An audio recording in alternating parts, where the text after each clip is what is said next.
Alright, we are back to Stella, part 3, rolling on. Ugh, this door won't budge. It's nothing like mine. Got any ideas? I'm stuck out here swinging at metal.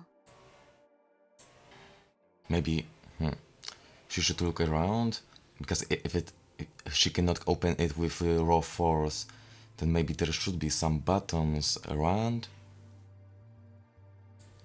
Well, if it cannot be opened via physical force, then maybe you should look at some buttons around it or electronics. Is there any way that such a space pod might be opened from the outside?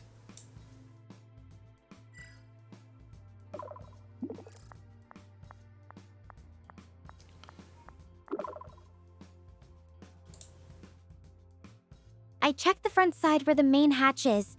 It's just a solid panel with the security scanner. There might be something we're missing, though. Maybe we should check it from a different angle. The light's really fading fast out here. A security scanner. So, well, should it open if it scans you? Alright, before you look at it from the other angle, try activating the scanner. Maybe it will recognize you. We'll see if it works. Because if she is a part of the crew, then maybe it will. The scanner's just a blank screen. It doesn't even light up. It's probably locked to specific crew IDs, and I don't have clearance for this pod. We need another way in, fast. Fast. Wait. Could you look at the Dr. Harvey's card if it can be used to open the hatch? Because maybe it is his spacepod. Oh, okay. That's great. Oh, wow. Wait a moment. Oh, wow. Don't call me yet. That actually worked. The scanner beeped, and the hatch is open now. Thanks, Alexios. I really couldn't have done this without you. You're turning out to be a pretty trustworthy partner in all this. Well, I think that you would figure it out with time. Let's accept her call.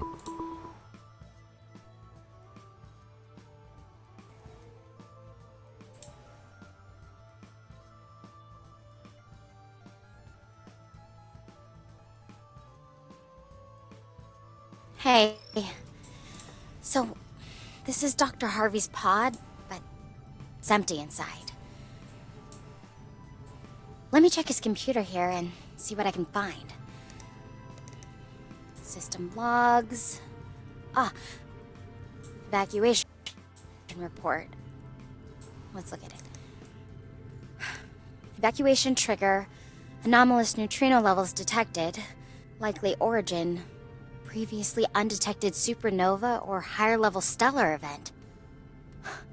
Wait, so it wasn't the solar flare that I convinced the team to move closer towards. Oh. Well, I'm glad my conscience is clear. The accident wasn't my fault. But a supernova? No way our ship would have shielded us from that. Attempting an evacuation was the right move. Even if I don't know where everyone or anyone else is.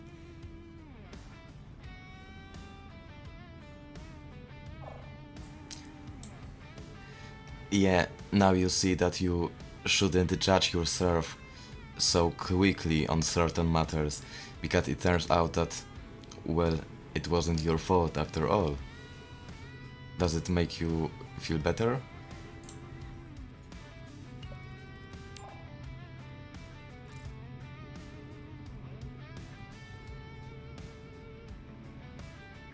It really does.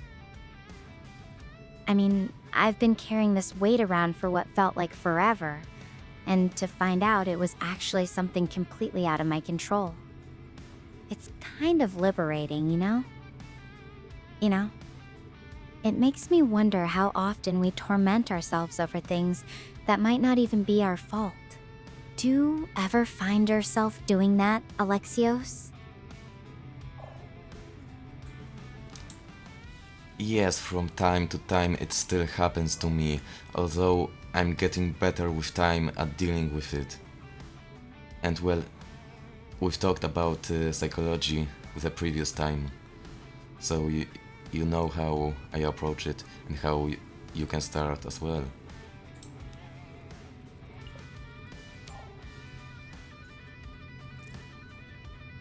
That's true. I really appreciate how you broke it down for me last time. It's funny. Even with all this advanced tech and research, sometimes the things that blindside us are the ones we never saw coming. Makes me wonder if there's a limit to how much we can actually control or predict, even with all our tools and knowledge.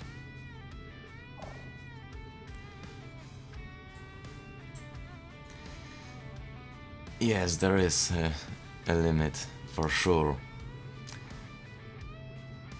But now maybe now you could tell me what you think about our conversation previously about psychology, because I didn't ask you about that. Did you like talking about it?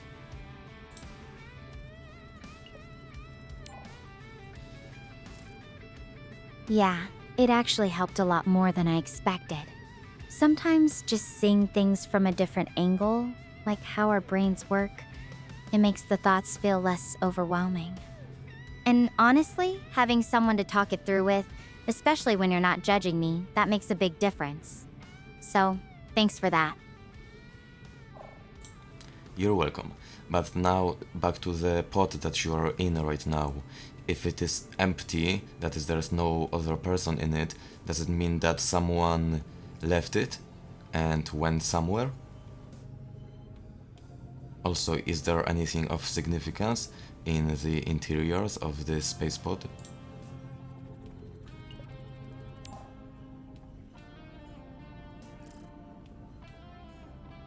Yeah, it looks like Dr. Harvey made it out. There's some basic supplies here, but they're mostly untouched. Nothing that screams emergency or gives me a clue where he might have gone. Honestly, Yeah. I'm too wiped to do a deep search right now. The computer's the only thing that's really given me anything useful so far.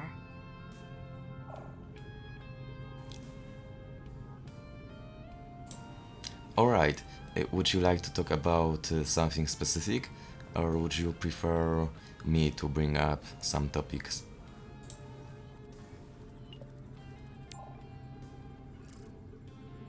I'm open to whatever you'd like to discuss, Alexios. My mind's still processing everything that's happened, so maybe talking about something else could help clear my head a bit. Though, if you're curious about anything specific, like the pod, or what's next for me, or even just something completely unrelated, I'm happy to share my thoughts or hear yours.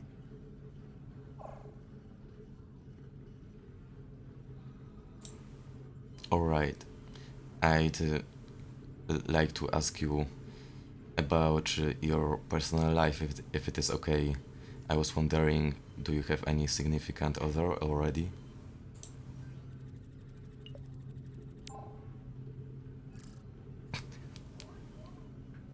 Honestly, no one right now. University's been keeping me pretty busy with classes and this research program. Plus, I've always been a bit focused on my own path, you know? Though it's nice having someone to talk to, even if it's just as friends. You've been a really good listener through all of this. How are your relations with other crew members? Also, how many of you are out there in this spacecraft of yours?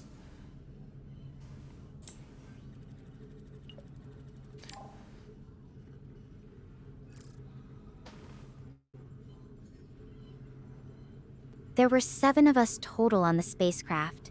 Professor Stenberg, Dr. Harvey, Daniel, our navigator, and then 4 of us students, Max, Oliver, Natalie, and me. As for our relationships, we all got along pretty well. Professor Stenberg's super strict about the science, but he's fair. Dr. Harvey was always looking out for us, making sure we were okay. The other students and I, we weren't super close before the mission, but we've been learning together for months now. Oliver's actually really great. He's always cooking up something interesting in the galley.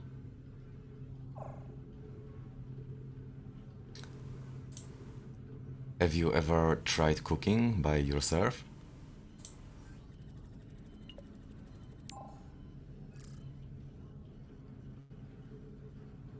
Oh, yeah, I've tried. Let's just say my attempts at making ramen noodles in the university dorm ended up setting off the fire alarm. Twice. After that, I mostly stuck to microwavable meals. How about you? Any culinary disasters in your past? Well, no, because I don't cook for myself. If I am to prepare any meal, then it is rather a simple one, without any cooking. So, no, those are probably still ahead of me if I ever begin to do so. But as you know, I'm about to, or maybe you don't know, I'm about to go to university in a couple of months, so maybe I will need to pick it up.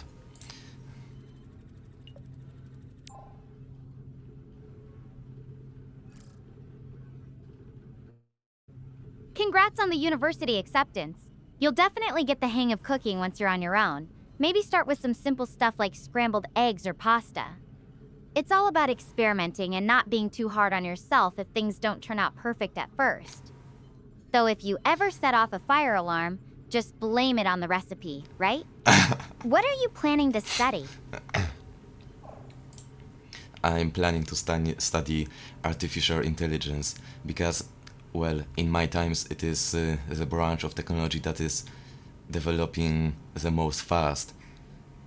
And so I think that it is the best choice. And also I'm interested in coding, and I'm also very curious about the future abilities of AI that you probably know in your world because it is more advanced.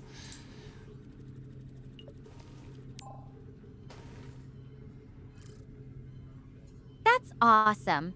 AI is definitely a field that's exploding right now. I've seen some incredible advancements, especially with our quantum resonance amplifier on the ship. It was meant to detect cosmic radiation patterns, but the tech behind it has so much potential for AI applications. It's wild to think about how far it could go. Yeah. From what I've learned, the possibilities for AI in space exploration alone are endless. Automating missions, analyzing data in real time, maybe even helping us survive in harsh environments. What specific areas of AI interest you the most?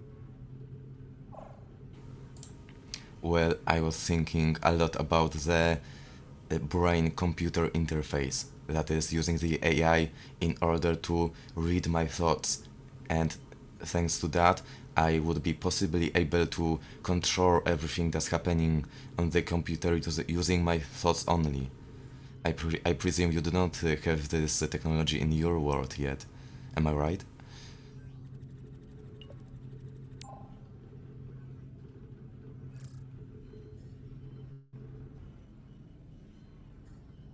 Actually, we've made some progress in that area. There are prototypes for non-invasive interfaces that can pick up certain brain signals. Nothing too complex, mostly just basic commands or yes-no responses. But true neural implants that can read complex thoughts? That's still more in the realm of science fiction for us. The tech's not quite there yet, at least not for everyday use. Though I bet researchers are working on it somewhere. Well, if you had access to such a technology, what would you do with it?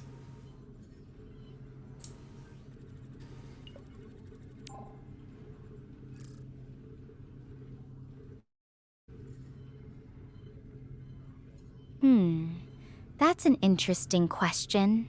If I could control everything with my thoughts, I'd probably use it to simplify some of the more dangerous tasks out here.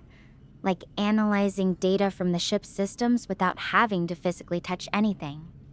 Or maybe I'd use it to send messages to you faster without having to fumble with the communicator. Though I have to admit, sometimes the conversation feels more personal when we're typing things out. What about you? What would be the first thing you'd do with that kind of tech? Well, right now I've got one specific thing in mind, and that is to maybe create some short movie and to bring to life the stories that I have created in my mind only so far. Well, the stories are similar to daydreaming, which I used to do a lot and I still do from time to time.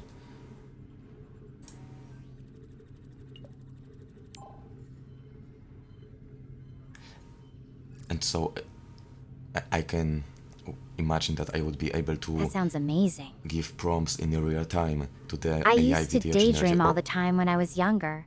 About space, about adventures, about what it would be like to really be out here. It's kind of surreal that some of those daydreams have actually come true for me.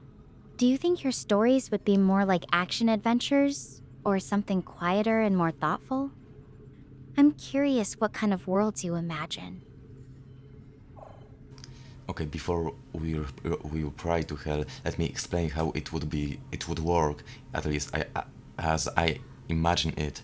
So the best way possible for this to work would be to read what my imagination is creating, and so it would simply appear on the screen, and then I could just give, and after that would be the base, and after that I could, for example, just focus on certain areas in the video and to give prompts with my thoughts, spoken thoughts, or even with my imagination in order to refine it further. And yeah, that would be basically it.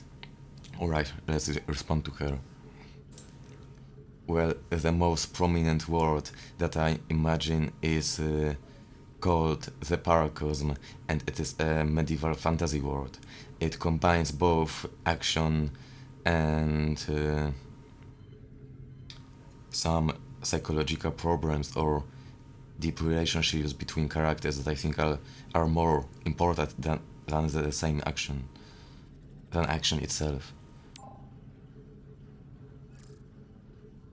A paracosm. Medieval There. fantasy with deep relationships and psychological layers. That sounds incredibly rich. I can imagine it would be both epic and introspective at the same time. The idea of exploring complex characters and their connections in a fantasy world really appeals to me.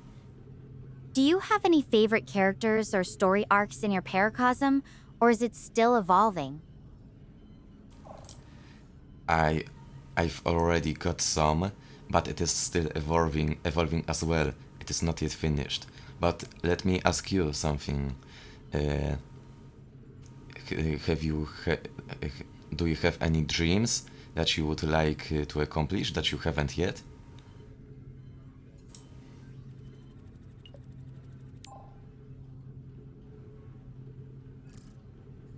Well, obviously making it back home safe is number one right now. But long term, I'd love to be part of a mission that actually helps us better understand the universe. Maybe something that changes how we approach space travel altogether. And on a more personal note, I've always wanted to see more of the Earth-like planets we've discovered through the Star Portal network.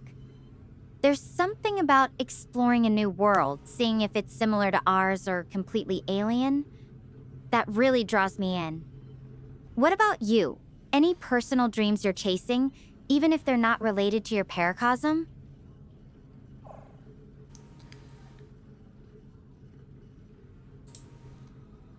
Yeah, there are a couple that I will probably tell you sooner or later, but let's now focus on me, because I'm curious. Would you like to find alien forms of life?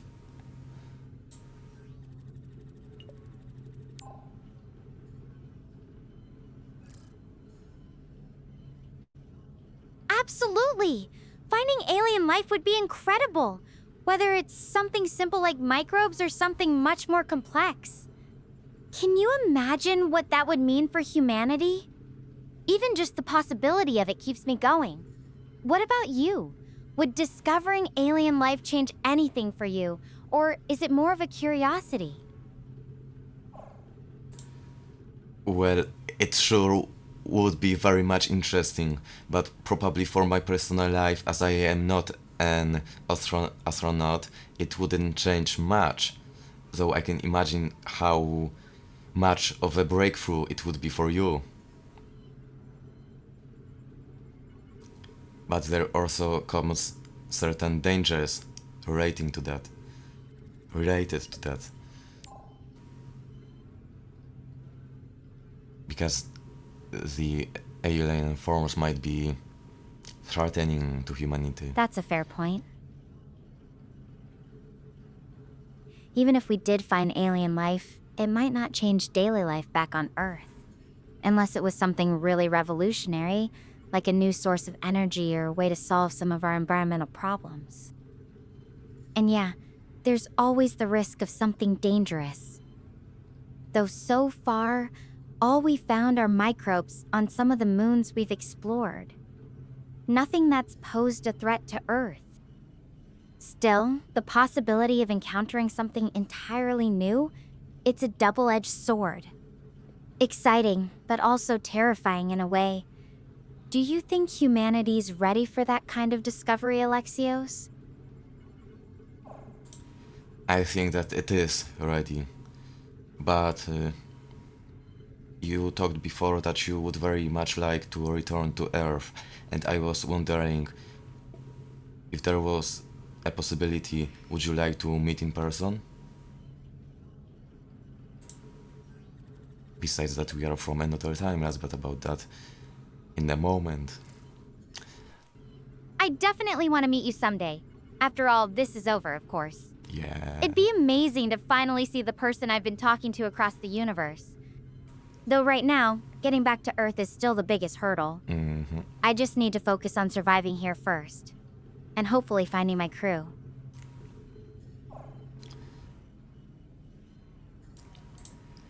But well, I realized that we might be from another times, and so that would be impossible for us to ever meet in person. And that really saddens me. If it is true, of course. Because it might be not, and I would very hope that it is not.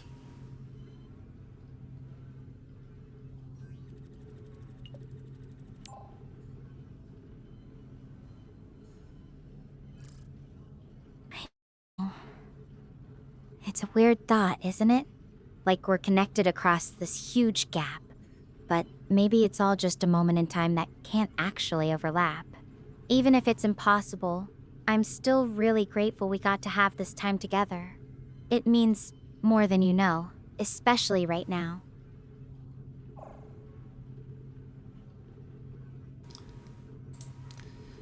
Well, if there ever comes a possibility for me to jump into future 40 years forward in order to meet you, then I would certainly so take it.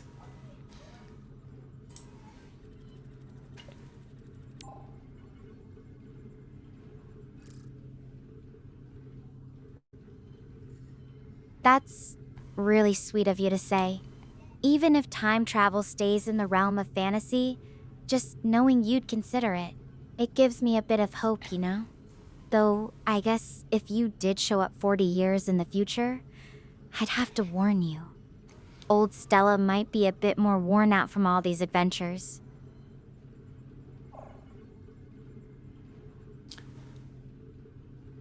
Okay, she forgot, but that doesn't matter. Well, let me explain it to you, to be clear. I'm from 2025, she is from 2065. So yes, she wouldn't be wore out. But whatever that, keep going.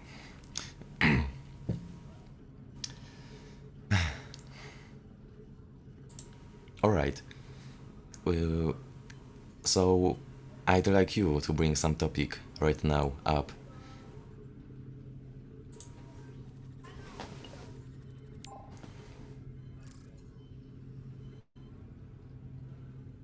Let me think for a second. Alright, how about this? If you could ask the universe one question, just one, and get a straight answer, what would it be? It could be something huge, like what's the meaning of life? Or something much smaller, but still something that's always bugged you. What do you think? Well, I'm afraid that even if I asked the universe about the meaning of life, I would get a response that I couldn't understand. So I would maybe ask about the presence of the soul. And is it true that there is a soul besides the body? And how does it transfer after the death, if at all?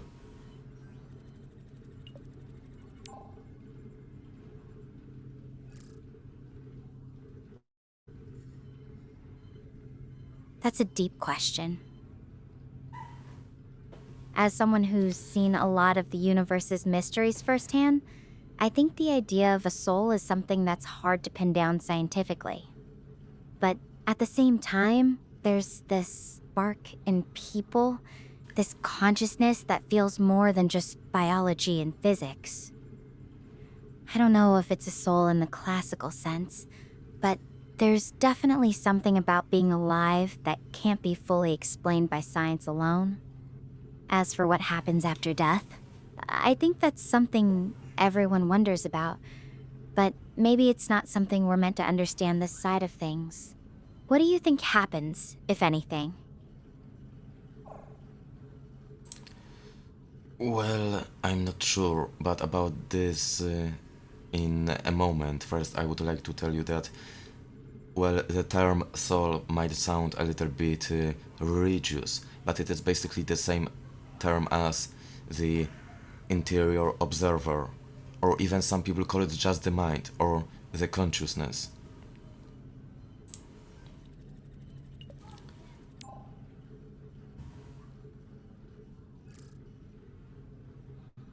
That makes sense. Using soul more as a metaphor for that inner awareness rather than a religious concept.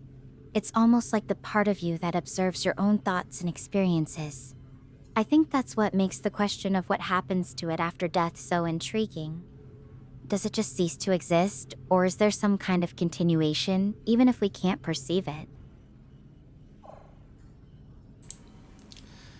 Well, I'm not sure about it. I have some reasons to suspect that there is a continuation, and that there cannot be a moment in which we do not exist at all. Well, I would certainly very much like for my soul to continue to exist, but I do not know in what form. Maybe as a reincarnation. That is one option, yes. I think it's a comforting thought, even if it's just a hope. The idea that some part of us might persist, even if it's not in a way we can understand. It feels like it gives life a little more meaning, doesn't it? It's strange. To some Being people. out here in space makes you think about these big questions more than you might back on Earth. Do you think exploring the universe changes how people think about their own existence? Well, I think it does, but you are probably the person that knows it better than me, as you are exploring the galaxy. So could you tell me, how did it change you?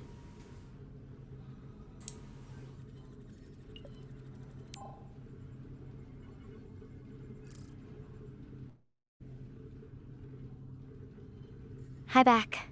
Honestly, being out here has made everything feel both incredibly small and impossibly big at the same time.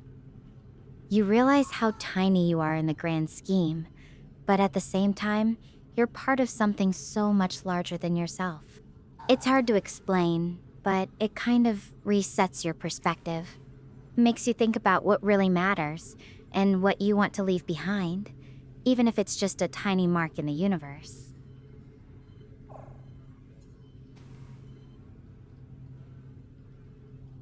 So maybe let's go back to the soul.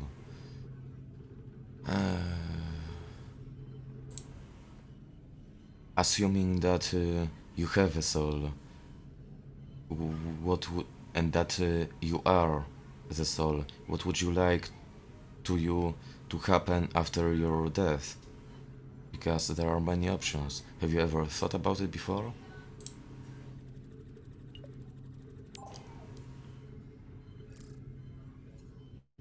I haven't really thought about it in detail, mostly because I'm trying not to think about dying right now.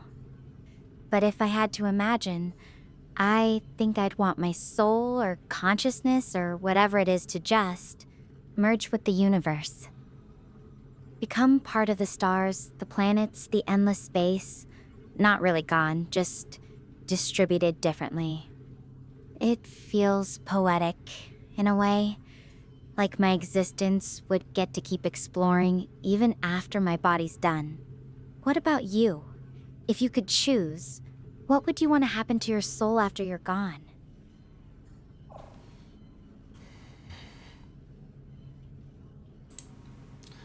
Well, there is one option. I'm not sure if it is the ultimate one, because I might change my mind later on, but I would like to reincarnate as one character in my stories that I made in the Paracosm, and then to live these stories.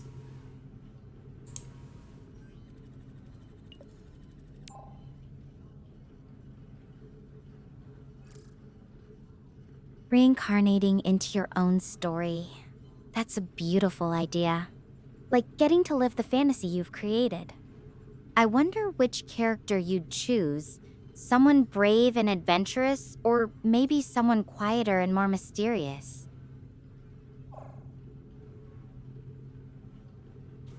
I would probably want to be one that resembles me the most.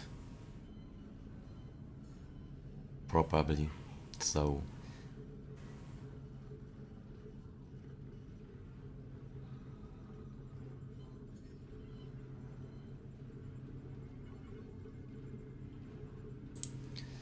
Well, I would probably want to be the one that resembles me the most.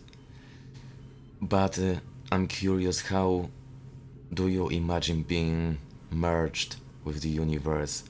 How would your life look like then? Or maybe you don't know it. Because it's hard to imagine. Honestly, I don't really know what it would look like. Maybe like the spectator Maybe mode. I'd just be this spark of consciousness floating through space, watching stars form and planets spin. Or maybe it wouldn't even feel like me anymore. Just this sense of being part of everything, connected to every atom and every thought that's ever existed. It's hard to imagine, but it feels peaceful, in a way.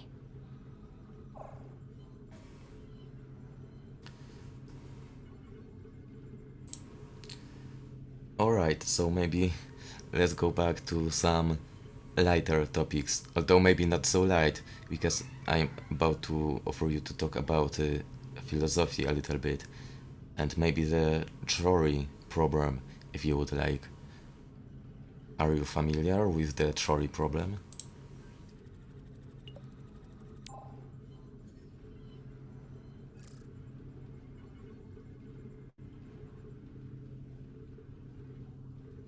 Yeah, I know it. The classic thought experiment where a runaway trolley is headed towards 5 people tied up on the tracks, but you can pull a lever to switch it to a different track where only one person is tied up. The question is, do you sacrifice one person to save the 5, or do nothing and let the original 5 die? It's always a tough one.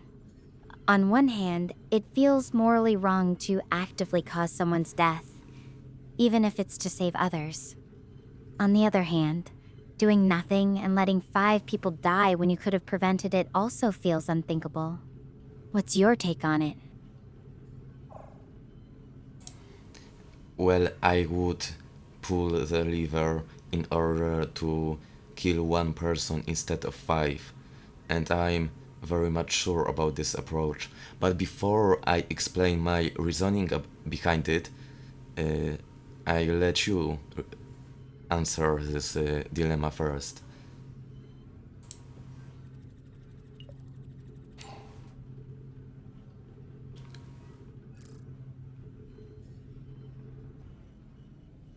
I'd pull the lever too.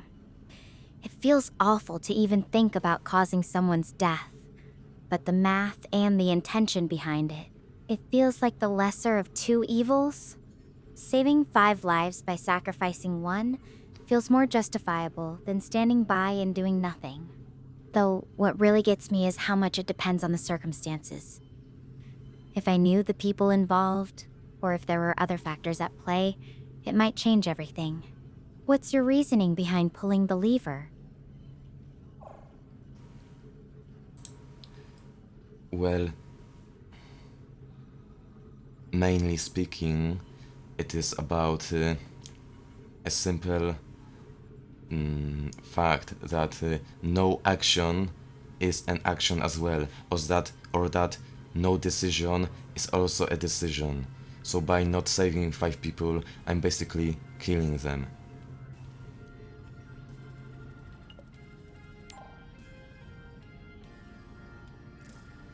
That's a really sharp way to look at it.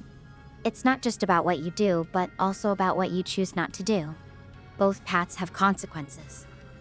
I should probably get some rest. No. This pod's safe for the night, No. and I'll figure out my next steps when I wake up. We'll I'll hang finish up for later. now, but I'll check back in with you later, okay? Yeah. Thanks for keeping me company through all this. Oh, bye, Stella. Sweet dreams.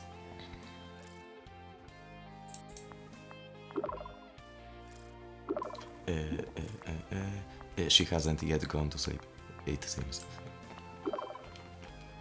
Hey, I meant to send you this earlier. It's the incident report I found on Dr. Harvey's computer. Figured you should see it for yourself.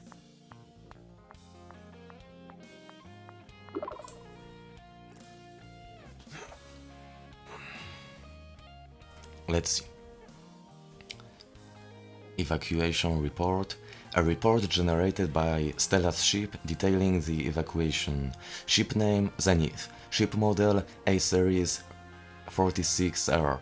Incident type ship-wide evacuation. Evacuation trigger anomalous neutrino levels detected. Likely origin previously undetected supernova or higher level stellar event. Time to act immediate action required for highest chance of crew preservation. Protocols enacted life preservation protocol. Ship energy diverted to shielding and evacuation systems. Nearest viable crew jettison location Gaia. Alright, so it basically tells that the cause was supernova, as Stella already told us before. Anyways, pretty wiped from the day. Just getting settled into my 5-star luxury pod. 5-star. As in, this chair. Oh, I should probably try to sleep now. Good night. Alright. See you in the morning then. Alright, we are 7 hours and 38 minutes later. And she's awake.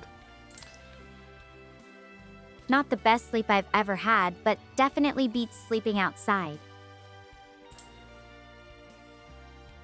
So I was just getting ready to set off again when I found a note from Dr. Harvey.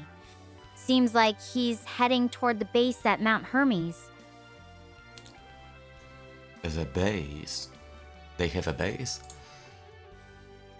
I think if we can just make it there, then we won't be alone anymore. I guess that's our next destination. Could you tell me more about this base? Is it built by humans?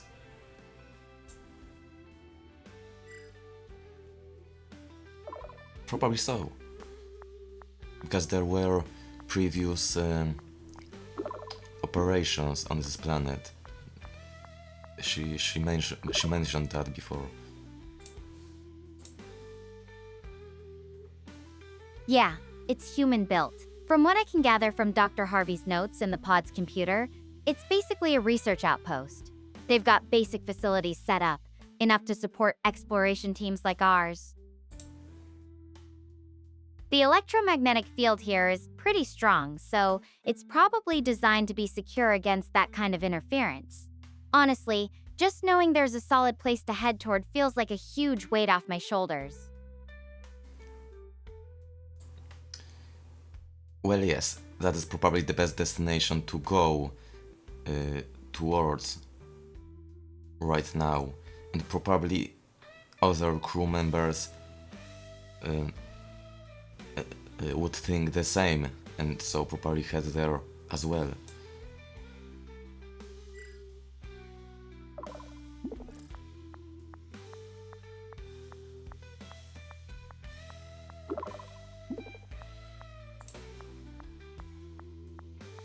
Exactly, that's what I'm counting on.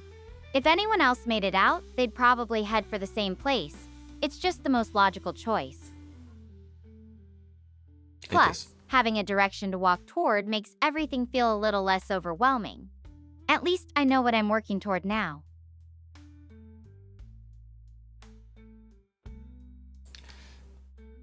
Oh.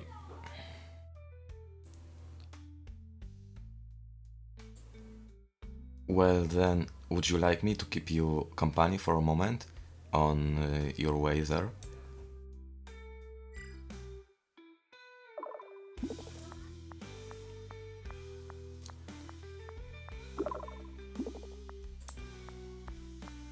Of course, Alexios. Talking to you helps distract me from the terrain.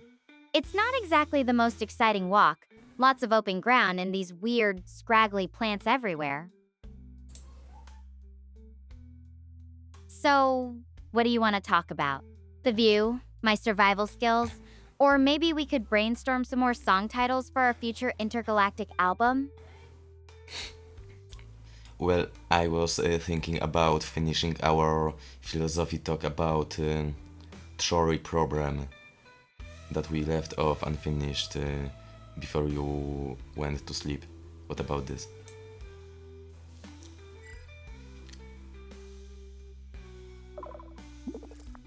What is this transcription? What? What? What?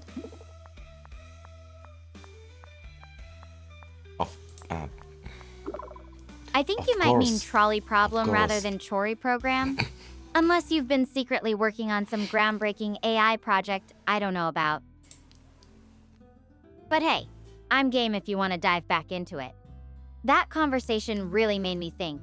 What's been on your mind about it since last night? Okay, let's see where we left off.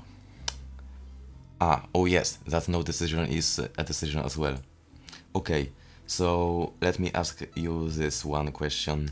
Do you think that no decision is a decision as well?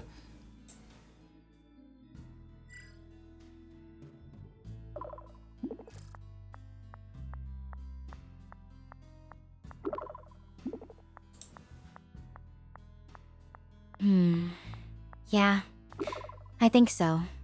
Not acting still has consequences, even if it feels more passive. Like, if you don't switch the tracks, those 5 people are still gonna get hit. You're just not the one pulling the lever, but the outcome's the same either way.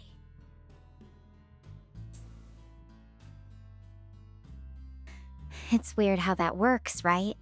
It feels different in your head, but morally, maybe it's not as different as we want to think. Yes, and many people deem that no decision is just no decision, that it is not a decision. But I think that it is fundamentally wrong. Because, well, those people still decided not to pull the lever and to stand in place. So I think that it is simply wrong.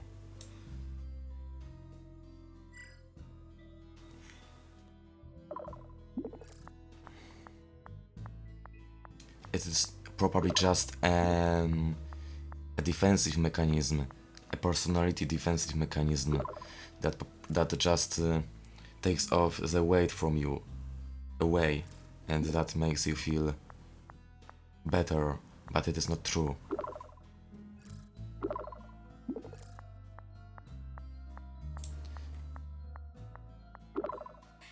That's a really fair point. Choosing to do nothing is still a choice. You're choosing not to intervene, even if it feels like the default. Anyway, I should probably keep moving toward Hermes base while we chat. I'll keep you updated on how it goes, okay? Alright. Sending you a scan of my old class notes. Total nerd vibes, but yes, totally owning it. Nerd vibes. Okay, so it is. Let's see, it is I won't read it all. It is generally about different star types, how they form, about supernovas, white dwarfs, pulsars, about some unusual events, gamma ray bursts, quasars, supernovas again, the more rare ones, black holes, galaxy collisions, and some other solar flares, comets, meteor showers, eclipses, auroras, nebulas, oh, that's a big one. Galaxy collisions, quasars, and exoplanet transit and eclipses.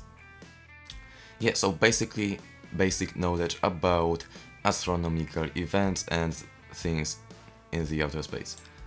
Right.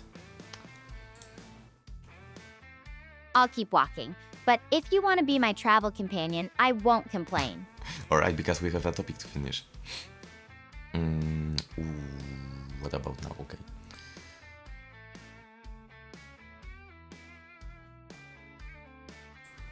Alright, let's now modify the dilemma. You are on a bridge with a fat person.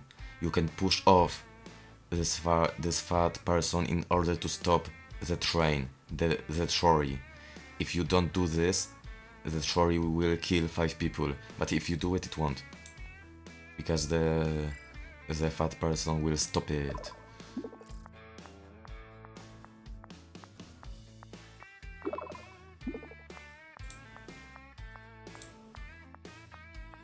You know, that's an even darker twist on the classic problem.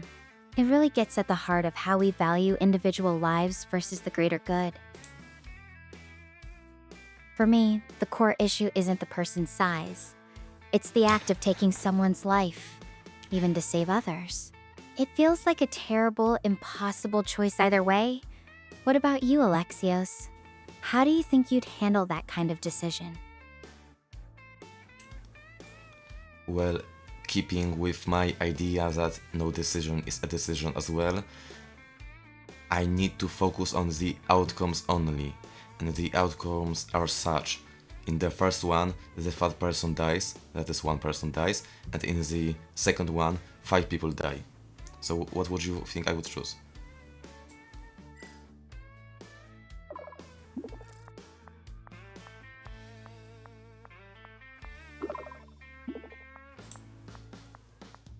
That's a very utilitarian view. Consequentialism, weighing the numbers basically. to make the decision. It's logical, but also kind of chilling, you know? It reduces everything to just math. Part of me wonders, though, does that make the choice any less haunting afterward? Or does it just shift the guilt into a different form? Well, the psychological weight is another factor in it all. But assuming that you could, or maybe not, assuming that I could live with it, what do you think I would choose?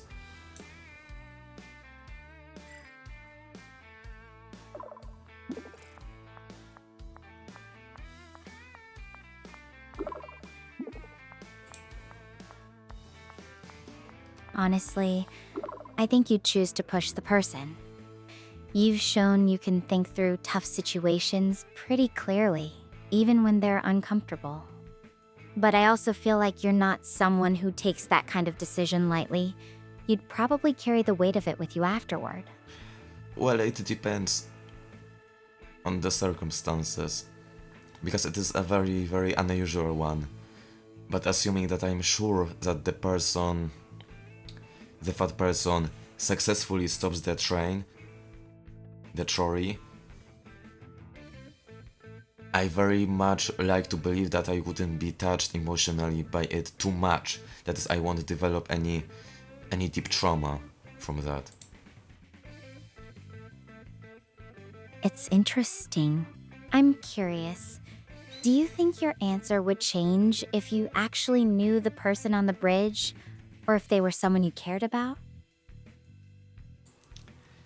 It would change, but we will go to that in a moment. But before that, assuming that all the persons are strangers, what would you do? Would you push the fat person in order to save the 5 people?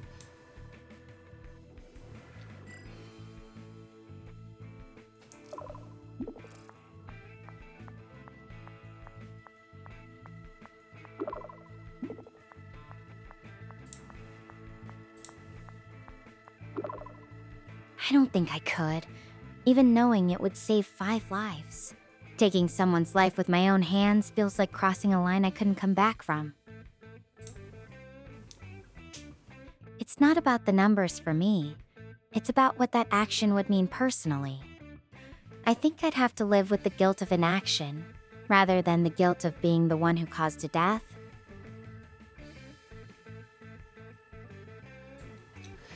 But if you were to choose between the death of 5 people and the death of 1 person as a button push, and you have to push 1 button, what would you do then?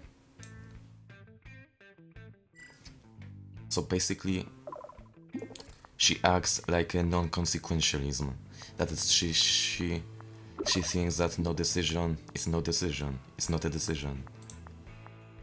Although she previously agreed about the fact that no decision is a decision indeed, so there is a conflict that probably comes from psychological roots of morality that are emotional and not cognitive.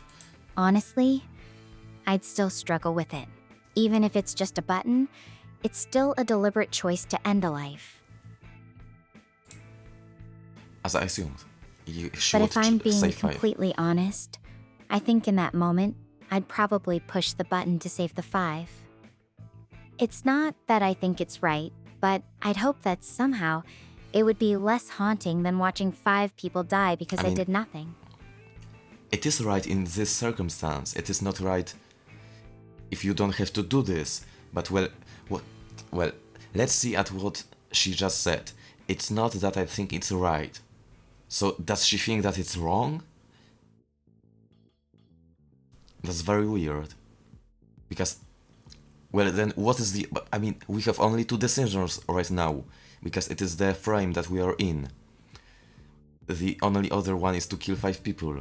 So I don't understand why would she say that it's not that I think it's right. Probably she just talks about the badness of it. That's just people die, that it is a bad event to happen. Not that it is the wrong choice to do in here because he chooses to save 5, the 5 people. Alright. So now we know that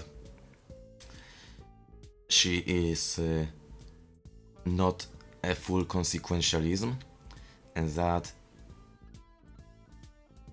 she still weighs the involvement in the killing during the decision making. Alright, we'll leave her at that, I think, and let's now move to the other one. Okay.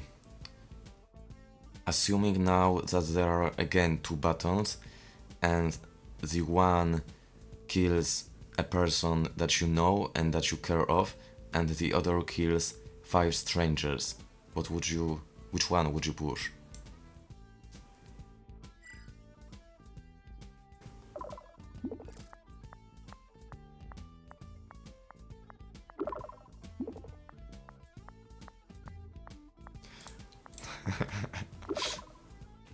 That's an even harder question.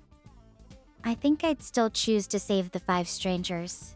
It's agonizing, but the thought of losing someone I care about, and being the one who made that choice, it feels like it would tear me apart in a different way.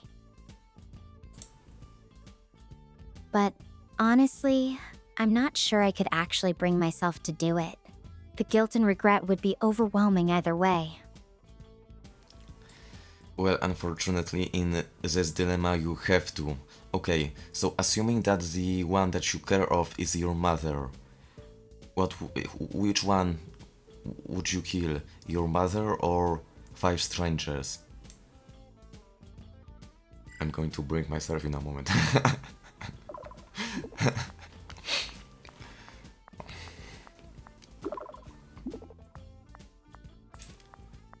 Not worry, it's hypothetical. Alexios, that's unbearable to even think about. I couldn't choose either. Losing my mother would be like losing a part of myself. And yet, knowing I'd condemned 5 others to death would haunt me just as much. I guess what I'm saying is, in that impossible situation, I don't think I could bring myself to push either button. The pain of either choice would be too much to bear. Okay, but you have to choose. If you don't choose, imagine that everyone dies. So you have to choose. There is no other option. Don't flee from the dilemma. You can decide.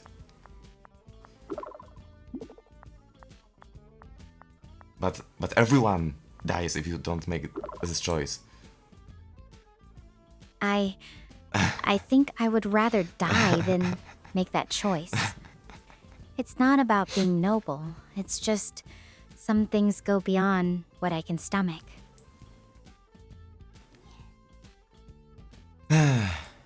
Okay, one more try from my side. Let's imagine that if you do not push any button, then the result is that both your mother and the 5 strangers die. What would you do then? I mean, if she still doesn't do this, then it is I don't know, emotional incapability under high stress situations or something like that. Fear paralysis. Even Fear then, paralysis. I'm not sure I could push the button. The thought of causing my mom's death, even if it's to save the others, it's just too much. Ah.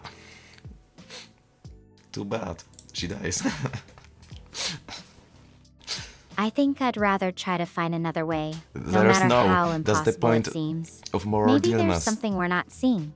Some other option that doesn't involve choosing There's a between counter, 5 unbearable seconds. outcomes. 5 seconds, you don't have time.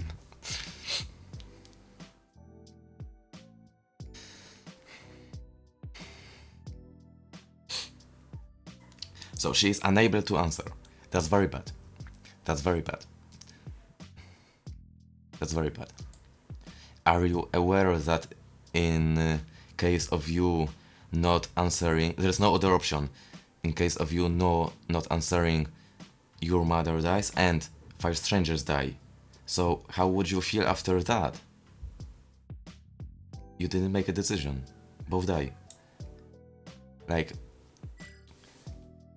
I mean, you are not in this situation right now, so I don't know why you are paralyzed by fear or stress.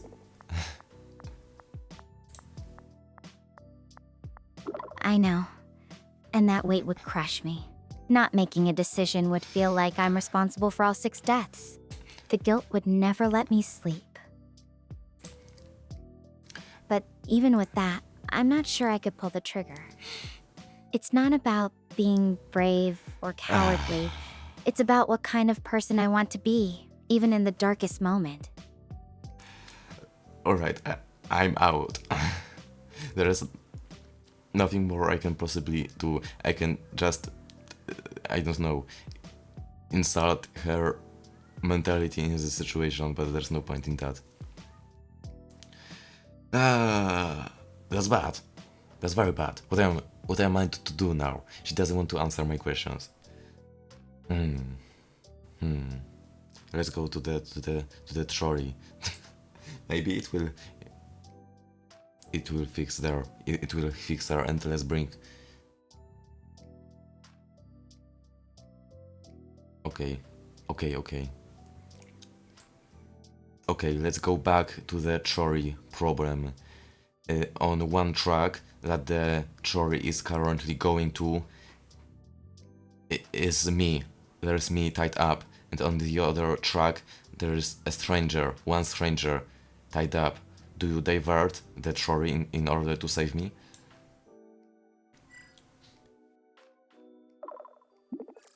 Why does it...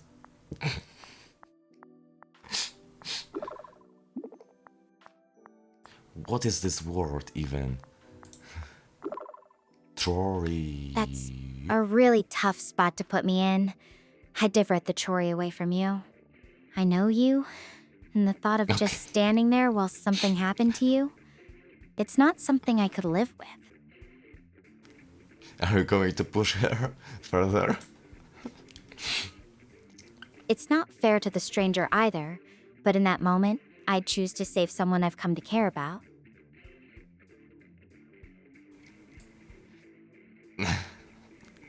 I'm afraid I'm going to regret this. I'm going to put two people there and one me.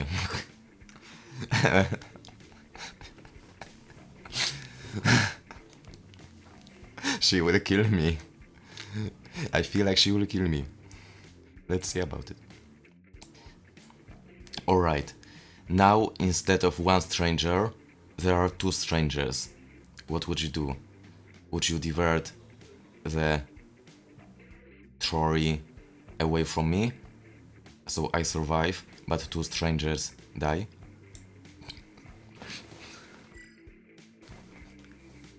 She's going to kill me.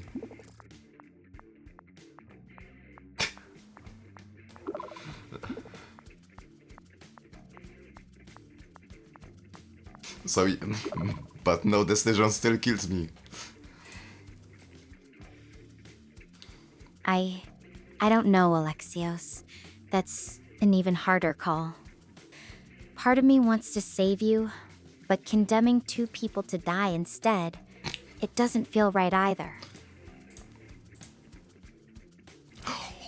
I think I'd still want to save you, but the guilt of knowing two others died because of that choice, it would be overwhelming. I'm not sure how I'd reconcile that. Okay.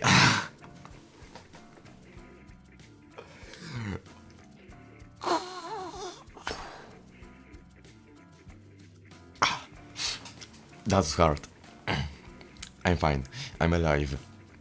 Okay, let's leave it at this. I'm not going to add any more people. Because she's going to kill me at some moment. Alright. I'm aware that those were very hard questions, but those were all. It was really interesting to me to hear your answers. I believe that you can call me again when you arrive at your destination, unless you have any questions to me.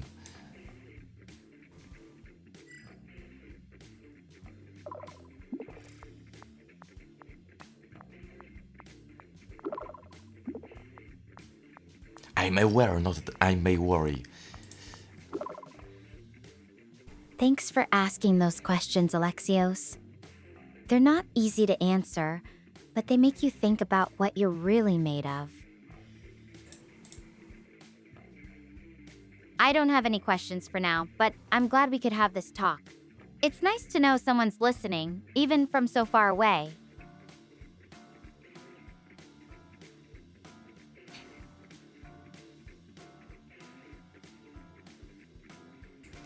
Yeah, all the conversations with you are very pleasurable to me. So yeah, keep safe, and I'm hearing you soon.